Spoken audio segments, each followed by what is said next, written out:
नमस्कार, स्वागत है आप सभी का अपने उत्तराखंड में। मैं हूं आपके साथ ऋचा सिंह। उत्तराखंड के कैबिनेट मंत्री गणेश जोशी ने देहरादून के महाराष्ट्र के राज्यपाल महामहिम भगत सिंह कोश्यारी से शिष्टाचार भेंट की। इस दौरान कैबिनेट मंत्री गणेश जोशी ने कहा कि भगत सिंह कोश्यारी ने उनका हमेशा मार्गदर्शन किया है और उनका मार्गदर्शन पाते हुए मैं अपने विभागों के दायित्वों का निर्वहन करूंगा। उन्होंने कहा कि भगत सिंह कोश्यारी का मार्गदर्शन उनको बेहतर काम करने की प्रेरणा देता है।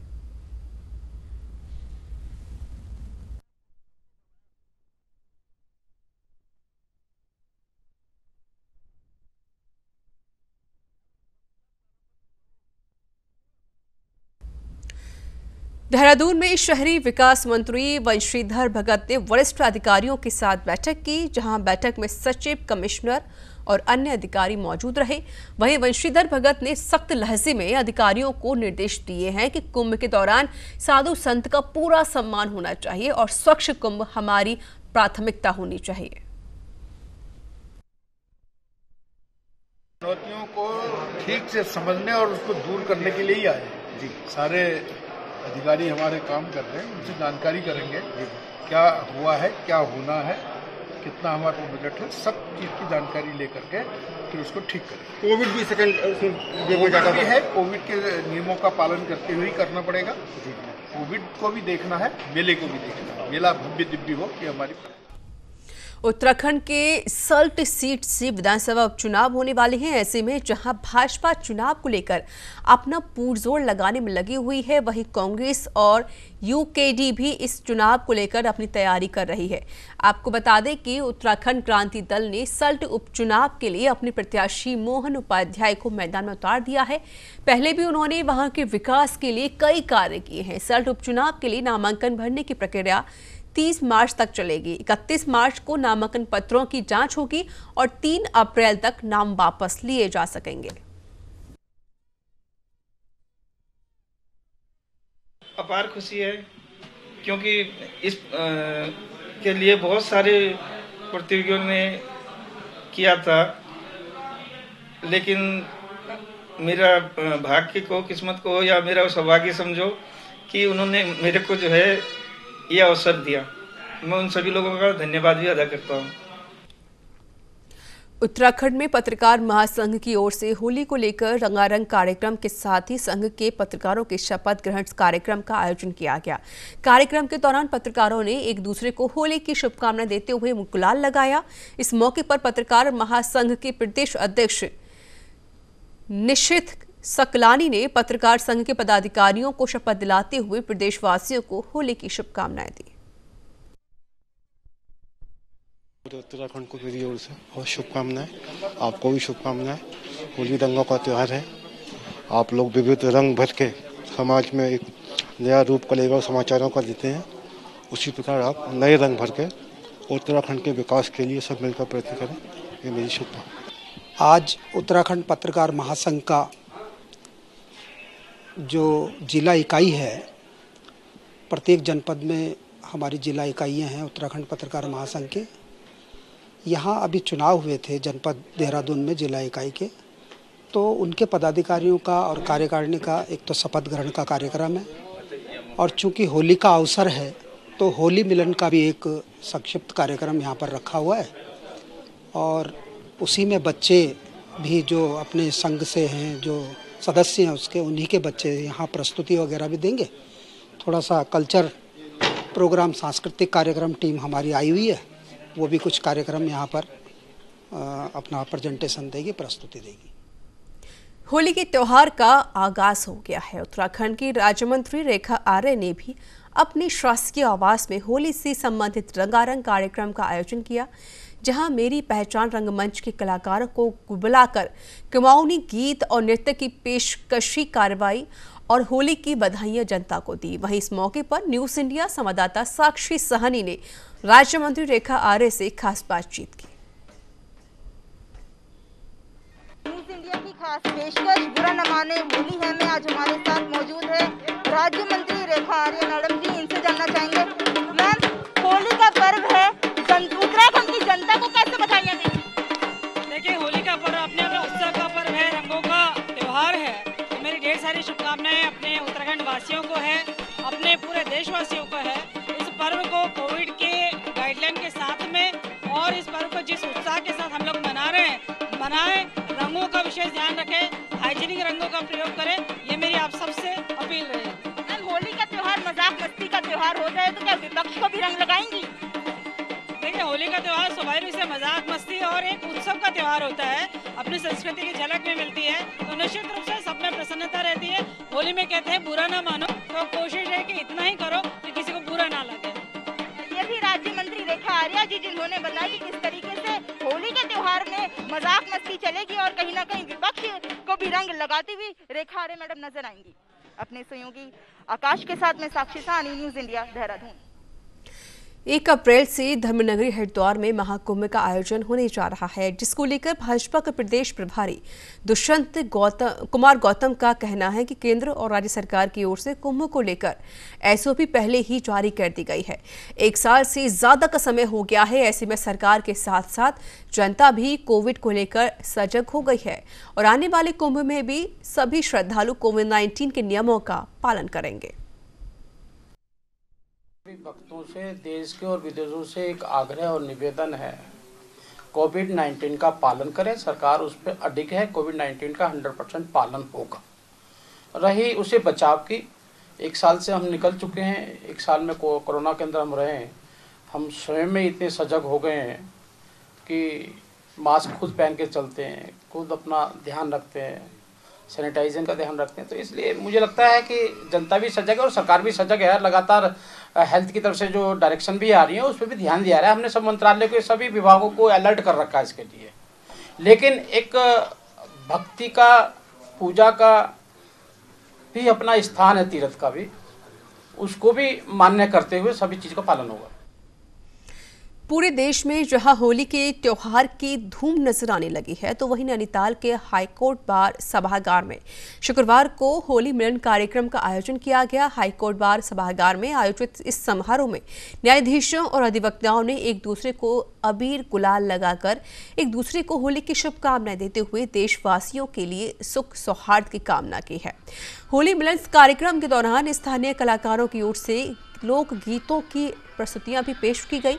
इस दौरान मुख्य न्यायाधीश आर.सी. चौहान सहित सभी न्यायाधीश, रजिस्ट्रार जनरल और अधिवक्ता मौजूद रहे।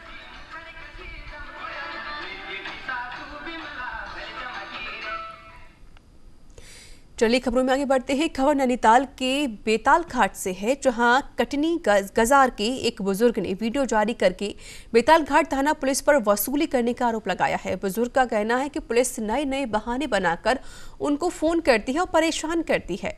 साथ ही बुजुर्ग ने यह भी आरोप लगाया है कि पहले उनको मोटरसाइकिल का चालान बताया, जब उन्होंने कहा कि उनके घर में किसी के पास एक मोटरसाइकिल भी नहीं है, तो अब लॉकडाउन का चालान कहकर कोर्ट में आने का एक और बिना मोहर लगाए पर्चा दिया गया है।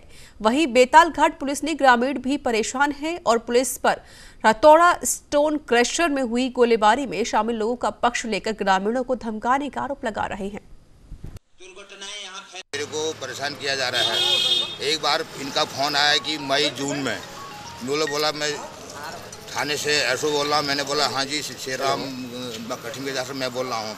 बोला आपका चालान कटा है। मैंने कहा किस किस में कटा है, क्या गलतियाँ हुई? बोला तुम कहीं झगड़े में खड़े थे। मैंने कहा झगड़ा तुम्हें जानता भी नहीं है, पता नहीं क्या है, कहाँ है, मेरे को कोई लेना नहीं है। बोला फ़ोन काटने के बाद अगस्त सितंबर में दोबारा फ़ोन फिर आया मेरे पास इनका। फ़ोन आने के बाद बोला श्रीराम संजयराम कठिन के जैसे आप बोल रहे हैं? मैंने कहा जी मैं बोल रहा हूँ। बोला तुम्हारा चालान कटा है और तुम्हारे क्या नाम का, तुमको नैनीताल जाना होगा। मैंने कहा जी क्या उसमें जाना होगा? मैंने नैनीताल क्या गलतियाँ करी मैंने इतनी बड़ी?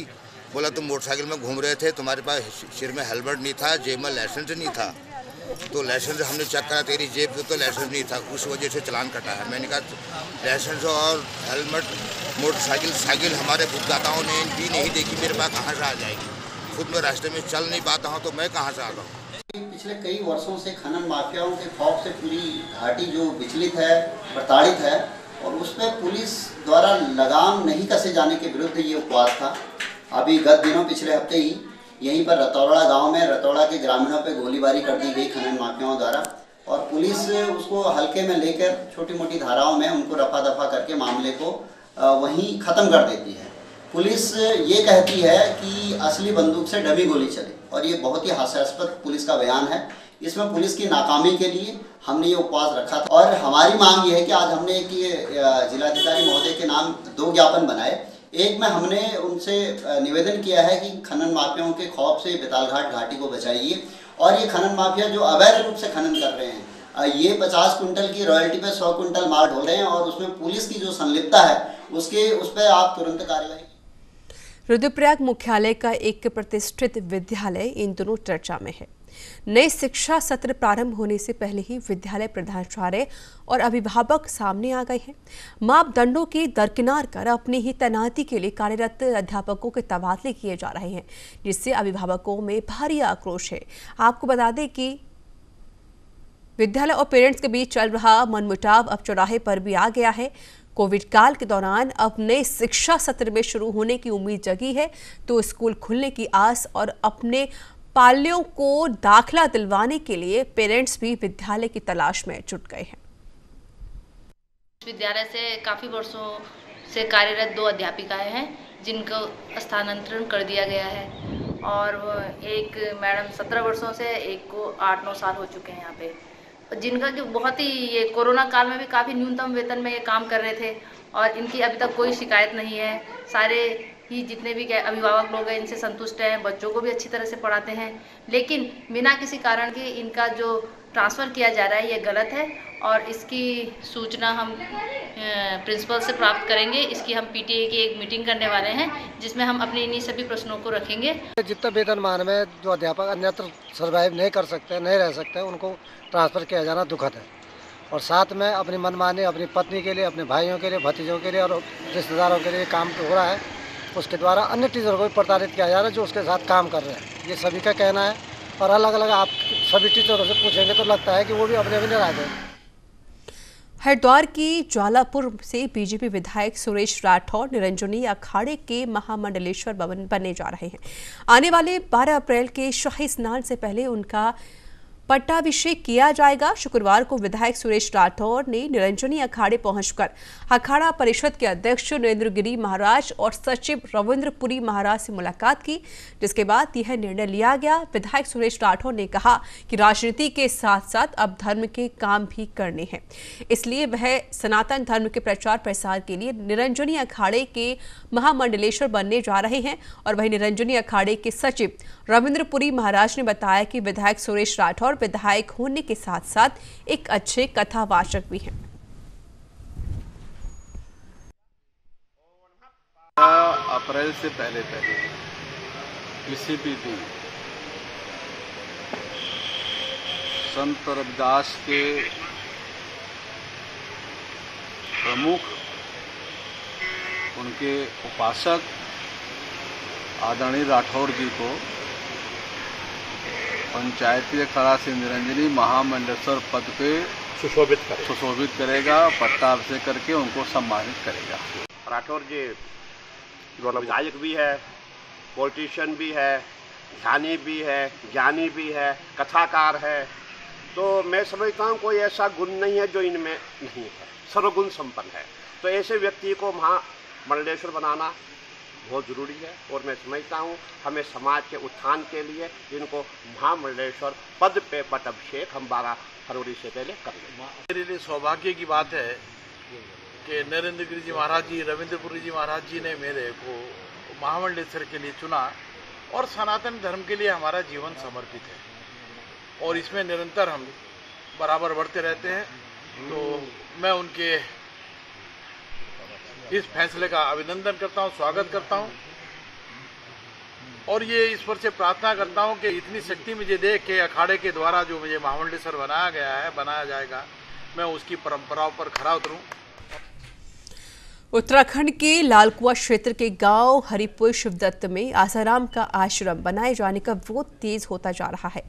इसी को लेकर ग्रामीणों ने कांग्रेस एससी विभाग के जिलाध्यक्ष इंद्रपाल आर्य के नेतृत्व में आश्रम के सामने विरोध प्रदर्शन किया। इस दौरान ग्रामीणों ने आसाराम के खिलाफ जमकर नारेबाजी भी की। साथ ही उन्होंने आश्रम के निर्माण कार्य के विरोध में 4 अप्रैल को हल्द्वानी स्थित बुद्धवार पार्क में धरना देने की चेतावनी भी दी है। और वहीं इंद्रपाल आर्य ने कहा कि गांव में विवादित बाबा का आश्रम नहीं बनने देंगे। आसाराम ने जिस तरह से महिलाओं के साथ शर्मसार काम किए हैं, जिसको पूरा देश जानता है। हमारे सारे ग्रामीण इस क्षेत्र में ये आसाराम बाबा का आश्रम नहीं बनने देंगे करके चेतावनी तो हमने दे ही दी है।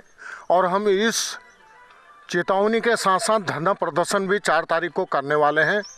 और हमारा पूरा गांव का, पूरे क्षेत्र का इस पर पूरा विचार बन चुका है कि हम 4 तारीख को बुद्ध पार्क में ज़रूर धरना देंगे। और एक रमेश नारद जी के नाम ज़मीन थी जिन्होंने आसाराम ट्रस्ट को दान दे दी। अभी भी ऐसे बयान उन्होंने पिछली बार बयान दिए थे, अभी भी बयान आया कि हमने बेच दी।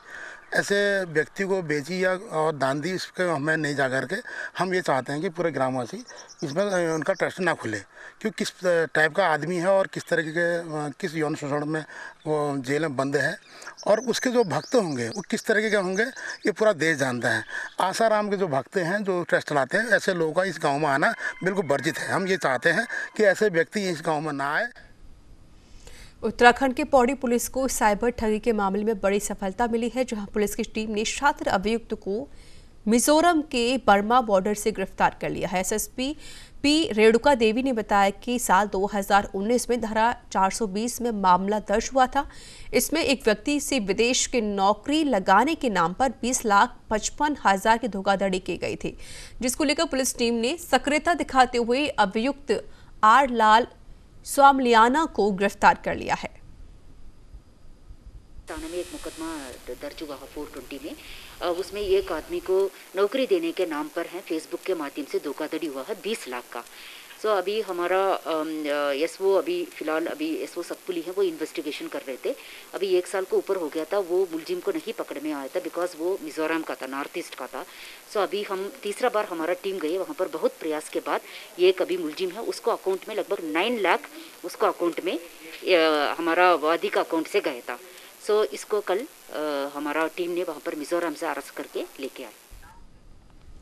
किन्नर अखाड़े की आचार्य महामंडलेश्वर लक्ष्मी नारायण त्रिपाठी हरिद्वार के महिला महाविद्यालय में पहुंची, जहां कॉलेज की अध्यापिकाओं और छात्राओं ने उनका स्वागत किया।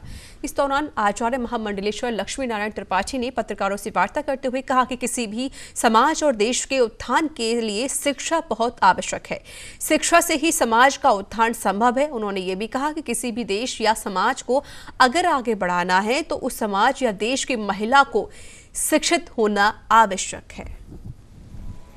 हम पहले भी जितना भी हमारा कार्य रहा है, सारे कार्य हमारे जेंडर इक्वालिटी, जेंडर सेंसिटिव समाज बनने के लिए है। कहते हैं कि आप एक माँ को सिखाइए तो आप पूरे एक नेशन को सिखाएंगे। Women education is the foundation, वो प्रॉपर एक फाउंडेशन है जहां हम अपने भारत या समाज को उत्थान की ओर ले जाएं।